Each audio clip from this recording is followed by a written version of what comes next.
it bonds to concrete, asphalt, and steel. It's sort of like kinetic sand. When you get real close, you can see it move.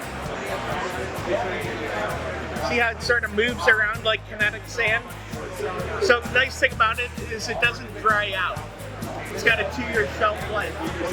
So as you can see, I got it all over my hands. Thankfully, I'm right next door here to the big wipes.